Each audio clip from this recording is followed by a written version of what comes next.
Web Marketing That Works podcast, episode number 86, with today's guest, Jonathan Milligan.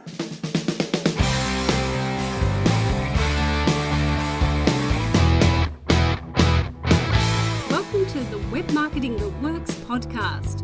Come behind the scenes of real-life marketing experiments and listen in as amazing guests confess the truth about what really works. Now, here are your hosts, Adam Franklin and Toby Jenkins. My name's Adam Franklin, and you are listening to the Web Marketing That Works podcast. This is the show for people who love marketing on the web. And I'm here today to take you behind the scenes of real-life marketing experiments to show you the good, the bad, and the ugly. The podcast is brought to you by our book, which is also called Web Marketing That Works, and there's a special gift for you as a listener, and that is the 33 free marketing templates from the book. So you can get your hands on those at bluewiremedia.com.au/book. And today's guest is Jonathan Milligan from bloggingyourpassion.com. He's also the author of the book called The 15 Success Traits of Pro Bloggers, a proven roadmap to becoming a full-time blogger. He blogs at jonathanmilligan.com. He also blogs at bloggingyourpassion.com, and he has an online membership group called Blogging Your Passion University, which is one of the ways that he monetizes his blog and his online content.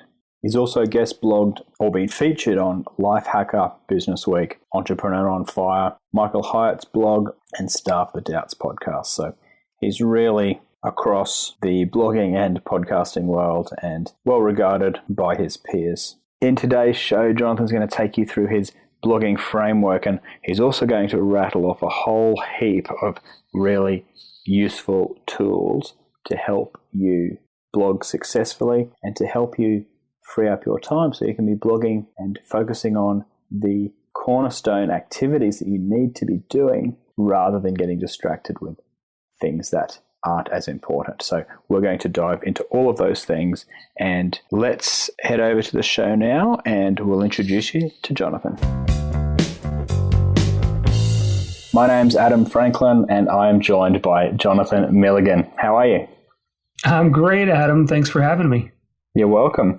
Now, you are a professional blogger, and I'm a blogger as well. One of the things I guess I'd love to talk with you about is the ups and downs of blogging. You know, sometimes for me it's painful, sometimes it's really fun. But firstly, why is it that you do what you do? I would say that, and I've actually had this conversation just in recent weeks with my wife. I said, looking back, I started blogging in 2009, and so it's been a few years for me. And I'm like, what kept me going? What is it that kept motivating me to continue to press forward? Because I often tell people, and I remind new bloggers all the time, that every successful blogger that you've met once blogged in obscurity. Nobody knew who they were. They were publishing post after post, no comments, no feedback, but yet they kept going. And I think the thing that kept continuing to motivate me, I would say there's two. One was a real passion for what it is that I was talking about. Jonathan Mead calls it your no-end path. And I think when you discover that no-end path, that thing that you read all the books and you still want to read more, that thing that you love to talk about, that can help you through those times of blogging in obscurity. And then I think the other thing is to keep your mind focused on the fact that you're able to help people and that the stuff that you write can help people years later. I've got a blog post that is still my most trafficked post on my career coach blog. And that's something I wrote actually back in 2010 when I was 1 year into my blogging journey. And that blog post has picked up a lot of search traffic. It's searched quite a bit. And it's still, I get comments every single week with people saying, thank you for sharing this information with me. And the funny thing is, Adam, I haven't touched the post in 4 years, but yet it's one of those evergreen posts that continually help people that I had the opportunity to write years ago, which is just awesome from an impact standpoint. That must be such a great feeling, hey, because I love that too. I mean, sometimes it can be very disheartening publishing a blog post or any content for that matter, and nobody reads it or nobody sees it or nobody listens to it. But when you do get those feedback that something that you've created, it wouldn't have existed if you hadn't actually put pen to paper, so to speak, but fingers to keyboard or hit record on the microphone, to actually then have that content impact somebody and have it there published on the web forever to be continuing to help people over time. It's an incredible feeling, hey? One of the things I love to advocate, particularly in my book, Web Marketing That Works, is creating a web marketing asset. And your story that you just told us then of that article that continues to help people over and over is a prime example of how each and every piece of content that you build or that you publish is a building block in the greater ecosystem of your content marketing business. Now, I know from a blogging point of view, you've got a really neat framework of 15 successful traits of professional bloggers. Could you maybe take some time to talk through that framework and how it applies, and really, I guess, understanding the building blocks of what it actually takes to be a professional blogger, and so that way our listeners and I can understand that it doesn't always happen at once. What are those steps and how do we build upon what we've done already? Yeah, absolutely. And if I'm going to describe this one-page framework, it's in the form of a success pyramid is what I call it, the blogging success pyramid. If anybody wants to actually see what the graphic looks like, it's on the main blog at bloggingyourpassion.com. But for the last couple of years, I would have people say, Jonathan, what are the exact steps? Like, I see your journey and I see that you took a career coach blog and you turned it into your full-time income, but what are the exact steps that I can take, regardless of my topic, that I can over time turn into a professional blogger or turn into having a portable lifestyle business online? And so I really wrestled with this, and it took a couple of years, to be honest with you, of me constantly tweaking my framework until I felt like I had something that was reliable enough. I would share it with other professional bloggers that I knew. I would get feedback from them. And so I kept iterating and doing different revisions of this framework. And essentially there's 15 success traits. It'd take me a while to go through all 15 success traits, but I want you to picture a pyramid that has a few different levels to it. So the very bottom tier, which is the tier number 1, is what I call the mindset. And the mindset is so important for us. In fact, literally just 20 minutes ago, I got this long email from a very discouraged blogger who loves writing about nutrition. She's discouraged. She sees other people writing about nutrition on their blogs. And in her opinion, their content is so much better. They're so much better writers. She's discouraged. She has the fear of not being good enough. She's comparing herself. And we've all been there from time to time. But I often tell people that you've got to get your mindset correct. And there's a few mindsets that I think are important for us who are content creators. One, as I already hinted on it, is passion. And so it's important that you're passionate about the thing that you want to move forward. Patience is another important mindset. Consistency, which I've termed the faith that showing up regularly will create momentum, is such an important mindset that you stay with it. And confidence oftentimes doesn't come from ourselves, but confidence comes from the deep belief that our message is needed in the world, that we have something that can change someone's day or change someone's life. And by sharing it, we can improve businesses, we can improve lives, we can improve other people. And then resilience is an important mindset. And that's just the expectation that everything is solvable. I'm sure, Adam, you would agree with me that even though we've been at this thing for a little while, that doesn't mean that technology just works flawlessly for us. I mean, we still we still battle it all the time. But what's the difference is our mindset. we have the ability to just believe that everything's solvable. Maybe it's you've done it long enough that you've realized that one technology snafu is not going to end your entire business and that you can recover from it. But those are the critical mindsets. That's tier 1. Tier 2 is what I call the habits, the 4 keystone habits. And whenever I meet a blogger, and oftentimes especially the ones that are just getting started, they're completely overwhelmed with where to spend their time. And I tell them, essentially, there's 4 keystone habits that you need to focus in on. And my week is structured with these 4 habits in mind. 90 to 95% of my week, my work week, I'm spending in one of these 4 buckets. The first one's the create habit. And that's using text, audio, or video to get your message out to the masses. The second habit is the capture habit. And you and I both, we've had this discussion before, is how important an email list is to us. And that's the artful exchange of value for email addresses. So you got the create habit, the capture habit. The third one is the compile habit. And that's where you earn income. That's when you package your knowledge and perspective into products and services. And then the fourth one's the connect habit. And much like what we're doing right now, is we're building community with other passionate influencers, and we're learning from other people, and we're expanding our knowledge, our expertise, and just getting to learn what other people are up to.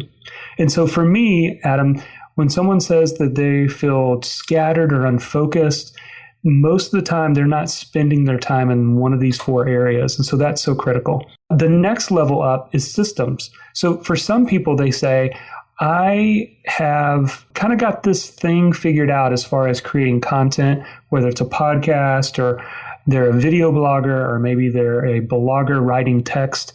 They say, I kind of got this thing figured out, but I don't know how to expand this business beyond my own ability or my own time availability. And that third tier is systems. And there's really 3 success habits there. It's people, processes, and plans. People is where you leverage your time through other talented people. There are so many different ways that you can outsource today that is not super expensive, but can really be a help to you to get stuff done. Processes, that's where you scale your business through documenting your checklist. And this took me a while to kind of go through that, but once I got all my processes documented, it's so much easier for me to improve upon it and also be able to hand those off to other people to help me get done. And then there's plans, marketing plans, your promotional calendar, the ways that you're going to expand your brand through those type of plans. And then the top tier, which kind of comprises 3 different habits or 3 success traits, is the leverage. And we really leverage through learning and listening. Learning is the ability to unlearn and sit at the feet of your peers. It's so hard for us as we continue on this journey. We automatically begin to discredit certain things, or we say, oh, I've tried that and it's not worked for me. Instead, the ability to unlearn and sit at the feet of your peers is an important habit that's going to keep you on the top once you reach the top level of success. And then listening. That is the constant awareness of the goals, passions, and struggles of your audience. You never want to scale your business so far beyond that you become out of touch with your audience. What are their goals, passions, and struggles? Encourage your email list to reply to your messages. I do that all the time, and I get people to reply to me, and it helps me to stay in touch with them because I know what they're struggling with and where their challenges come from. So, and at the very, very top is the trust and authority success trait. And that is the ultimate gift from a lifetime of serving others. And so that was a quick run through, but that right there, if I were to take somebody and walk them through, say, what's the 3-year self-development plan for me to grow this idea, this passionate idea into an online business, that is the framework I would walk somebody through. That is outstanding, Jonathan. I like how you've put the mindset at the bottom of that success pyramid, because I think that's often where we come unstuck because of the 5 you've put there: resilience, confidence, patience and consistency, they're difficult. Like the passion bit normally is easy. There's always something that we are passionate about, or nearly always something that we're passionate about. But resilience is hard. Confidence can be difficult. Patience is difficult, and consistency is hard work as well. And I think naming them and putting them at the base is so important, the way you've done it, because sometimes people just, I've found anyway, want to know straight to, well, what do I need to create? How do I capture email addresses on a landing page, or build a course, or how do I reach out to influencers? But it's difficult because the whole thing's built on a foundation that it's not going to be easy. Yes, there's definite long-term benefit from, if you're an individual blogger, that you can monetize and create a business or a side income. And if you're a corporate blogger, there's a huge opportunity to enhance your business's reputation, your company's positioning in the marketplace, and your own authority within your company and within your industry. But to break through that obscurity is very challenging, and especially when a lot of particularly business owners and corporate people are wanting fast results. They're wanting to demonstrate to peers or to their boss that they're making progress. It can be very disheartening, I guess, for some when they realize, hang on, this is actually going to take quite some time to have anything to show for it, except for a WordPress site with lots of words, but maybe not many readers. So I really like that, and I really like to reiterate to our listeners that I've found, the battle with a lot of those mindset things, one of the hardest things with blogging. And yes, it does build momentum, as you've said, and then you can get more sophisticated with creating content and doing keyword research and opt-in pages and all of that. And that there's skills that you can learn, but the mindset stuff is a lot harder. Another interesting point you make too, and that I'm a big fan of, is that third tier of the people, the processes, and the plans, because there is so much to learn. There's, aside from the mindset issues, which are huge, there's all the technical issues. There's creating the artwork, which you do a fantastic job of, and we can talk more about the tools and specific nitty-gritty shortly, but there's all the tools that you need to use. And a lot of it is stuff that's semi-technical. There's the processes, and not many people that I've come across love documenting processes. For some people, it's their native genius, and they love it, and they're fantastic to work with. But for a lot of people, particularly people that like to create stuff, processes doesn't necessarily come naturally. But I think that third tier is a really powerful one, because, as you said, if you can find people to help, to delegate work to that other people can do better than you, then it frees up your time, which I feel, as you said, 90% of your week is spent in that second tier of creating content, capturing leads, compiling courses, and connecting with people. That's where I guess we should probably default to. If we're twiddling our thumbs, default to those ones. But it's a lot easier if you've got the people to delegate to and a process that they can follow. That's a fantastic framework. I haven't seen anything like it before. It's wonderful. Now, Jonathan, what would you say some of the mistakes are that aspiring bloggers or even seasoned bloggers tend to make? Well, I would start with the aspiring younger bloggers who I would say are less than a year, maybe a year and a half into it. The biggest mistake they make is wanting to have their blog website look right. And I often tell people you can improve the look of your blog and your website, but you can't go back in time and create the blog posts that are aging, that you and I know, as your articles age, they can be more trusted in Google, or they can begin to get picked up with search engine traffic, or they can start to be shared more on social media and things like that. So you can improve the look of your blog and all that. But I find out that so many of them, before they launch, they just get stuck on, well, I need this in my sidebar, and I want this to look just right. And there's a place for that. You want your users to feel like your site's not so ugly, they just want to bounce off of it. But I think getting into the habit of creating the content on a consistent basis and just deciding that you're going to commit to it. And I often tell young bloggers to pick a day of the week and just own it. Like if you're struggling there's so many of them that will say, well, I want to publish 3 times a week. and then they publish 3 times 1 week and they don't publish for 3 weeks. Consistency is more important. So pick a day of the week and own it. That's one thing. For people who are more seasoned, I would say the biggest mistake is trying to do it all. Like when you are at the very center and everything requires your touch and that you have to do everything, you lose the opportunity to spend time in your creative genius. And what you need to be doing is deciding, what is it that requires me to do that only I can do? And then how can I begin getting other people to help me do everything else that doesn't require me to do them? And once you begin down that path, you have the ability to spend more time in those 4 keystone habits instead of all the other stuff that can get in your way. So, Jonathan, let's now dive into some of the more tactical parts of blogging. And maybe we can go through some of the tools that you use yourself and that you recommend other bloggers use for some of the more actionable stuff that listeners can take away and start to implement. Sure. Well, first of all, obviously, I'm a fan of having a self-hosted WordPress site. So I think that's important that you have it self-hosted. I meet a lot of bloggers who are on, various platforms where they're renting the space basically instead of owning their own site. So I think that's important. I'm just always been a fan of WordPress and self-hosted WordPress over all the other options that are out there. I am also a big fan of using CoSchedule. CoSchedule is my editorial calendar, and to some extent, it's my social media publishing calendar as well.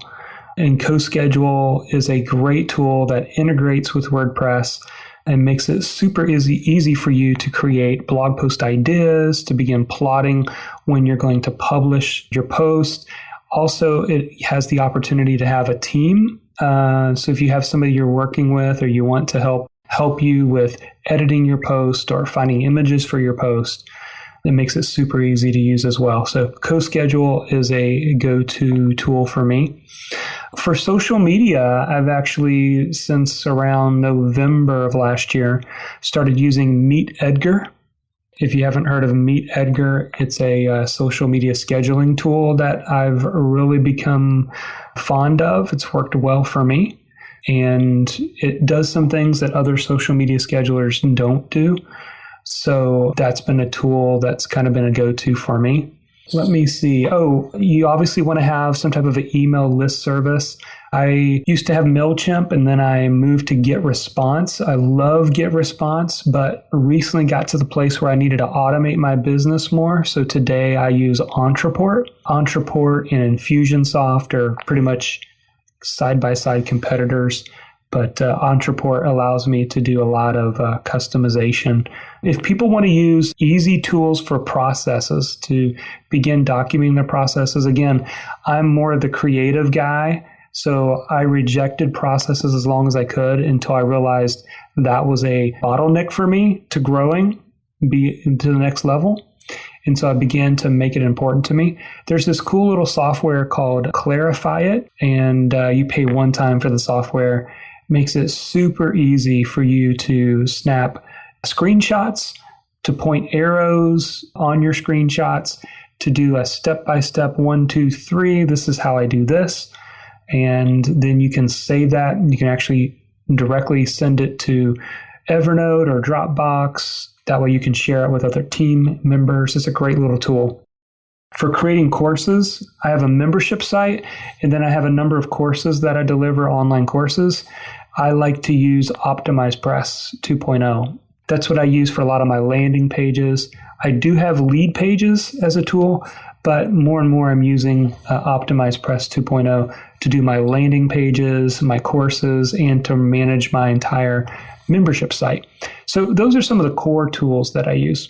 Thanks, Jonathan. And how about in terms of finding the appropriate team members or assistants to help you with some of those other tasks?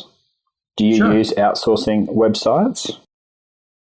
I do, and I have. 99 Designs is great for bigger design projects. I actually ran a contest on 99 Designs to create the one-page framework that we talked about earlier, the 15 success traits of pro bloggers.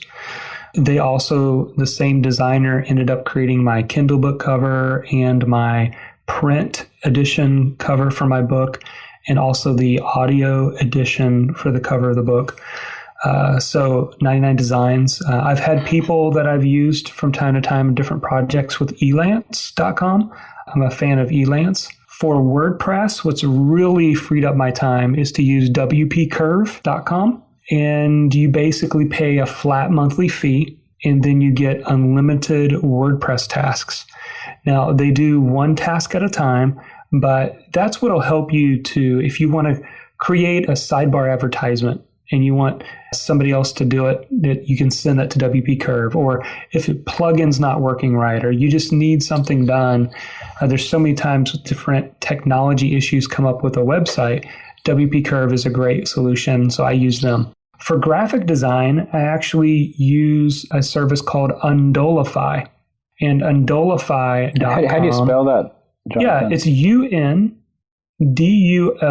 Undullify. I'm sure it's a made-up word. I don't think it's an actual word, but I guess the idea is it's a creative way to say your website is dull. Let's make it not dull.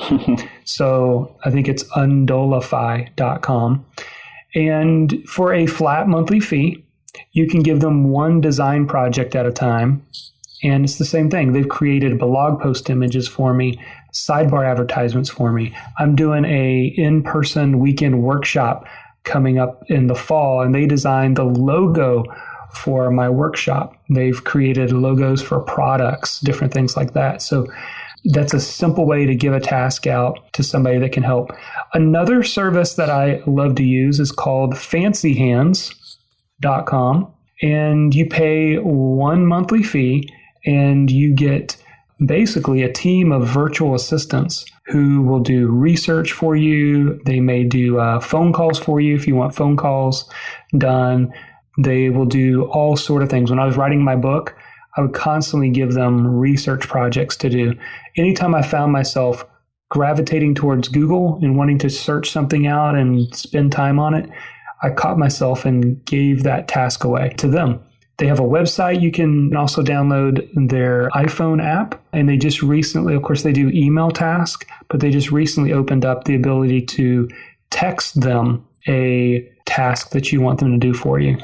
So those three that I just described are all flat monthly fees that you can get a ton of work done with technology issues, graphic design, and just overall personal virtual assistants. And you probably are paying under $200 US a month to get all that done. That's amazing. $50 a week, and that can just free up so much time. And not only that, they'll do it way better than I can. And we're talking design and research and WordPress editing and maintenance. There's some really powerful tools. I'm personally a big fan of WP Curve, and I haven't used the other two yet. I haven't used Undolify or Fancy Hands, but I've written them down, Jonathan, so that I can give them a go, because I reckon that will free up even more time. Well, thank you for sharing all of those practical tools and tips. I'm using a lot of those as well, and anyone who's listening that has seen some of my free video content and with some of my training videos will know that I love CoSchedule and Meet Edgar and Lead Pages and hosted WordPress solutions. So it's really reassuring that you, advocates of the same systems. One final point I'd like to contribute to the conversation too is the whole concept of, if you are going to create good output, like create good content or create good, whether it's written or audio or video, is that, then this is something I've learned from Sean D'Souza, is that you need good input. So good input means you have good output. So if you're reading lots of blogs and listening to lots of podcasts and watching appropriate YouTube videos, then with all that good input coming into your brain, that gives you those things to think about and sparks ideas, and that enables you as a blogger or as a content marketer to actually have much more high quality output. And that was something that I guess doesn't happen if you spend all your time watching TV or listening to the radio.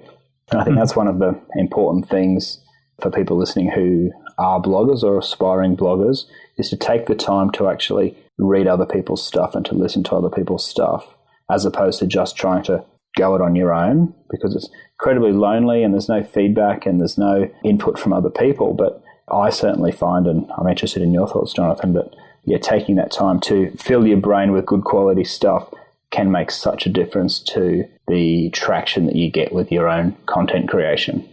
Totally. And I'm so glad that you brought this up, because this is something I'm really passionate about personally.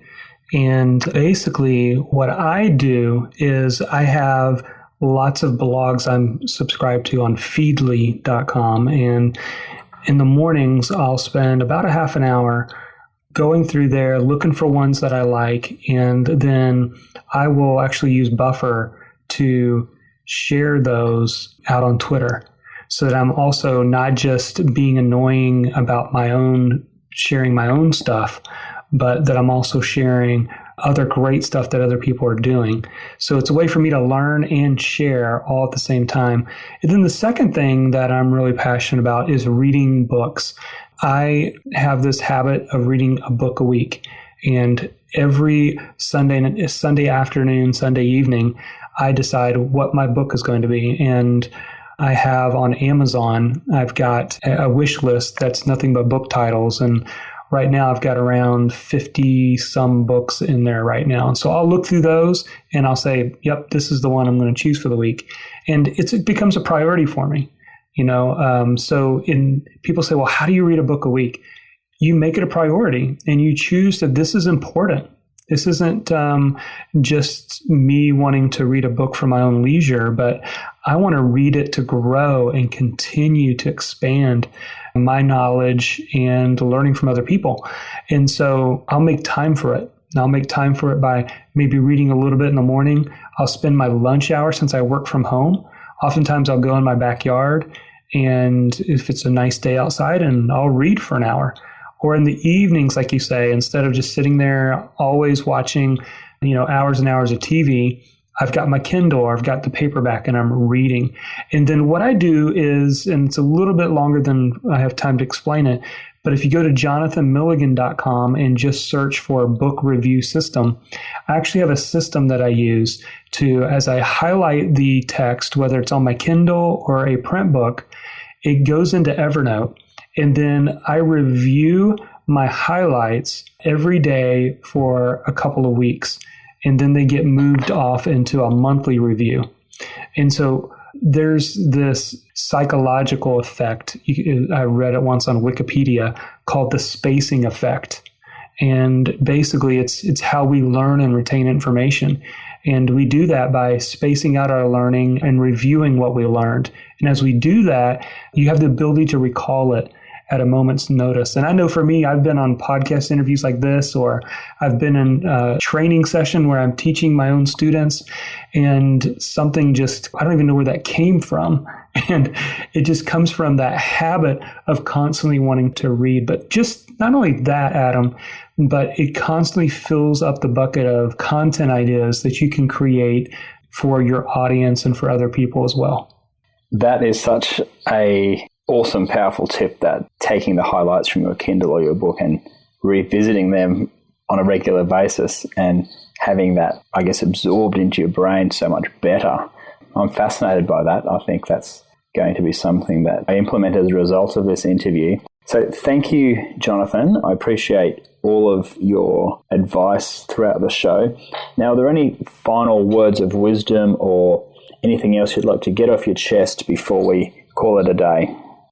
Yeah, if I had any kind of final words, I had somebody email me earlier today and they said, if you could just give me one piece of advice, what would it be? And I'm like, man, that is so hard to think of what is the one piece of advice that I would give. But then what I wrote was something I originally first heard from a lady named Marie Forleo, and I'm not sure if it comes from her or not originally, but it was a phrase that has stuck with me and it's always helped me, and that's this: clarity comes from movement. And for somebody like me who oftentimes wants to analyze or wants to make sure I've got all my ducks in a row or wants me to make sure things are the way that they should be or I'm making the right decision, what I need to remember and what you and I need to remember is clarity comes from movement. I need to begin taking the steps first before I can get that clarity that I need. I can't just get clarity standing still 100%. I have to get moving first. So if you feel like you're waiting for clarity, stop waiting and start taking action. That's a powerful quote. Thank you. So Jonathan, your book, The 15 Success Traits of Pro Bloggers, is the in-depth version of that framework that we spoke about at the start of the interview. That's available on Kindle and lots of rave reviews. So listeners can head to amazon.com and look that up. But where else can people go to find out more about you, Jonathan? Sure. Well, I love hanging out on Twitter. So my handle is John Milligan, which is JonMilligan. You can follow me there. Bloggingyourpassion.com is all about building an online business, a portable lifestyle business. And we have a university over there helping students actually do the framework that we talked about today. And then jonathanmilligan.com is the original career coaching blog that's become more of a productivity blog and more of a personal branding blog for me, where I talk about productivity, simple life habits that help you become better and so that you can grow your business and grow your impact. Wonderful. Well, I'll be putting all those links into the show notes and all the links to those tools that you've kindly shared with us today, Jonathan. Thank you so much for joining us, and I look forward to keeping in touch with you and continuing to learn a lot more from you and your writing. Awesome. Thanks for having me, Adam. Appreciate it. Pleasure.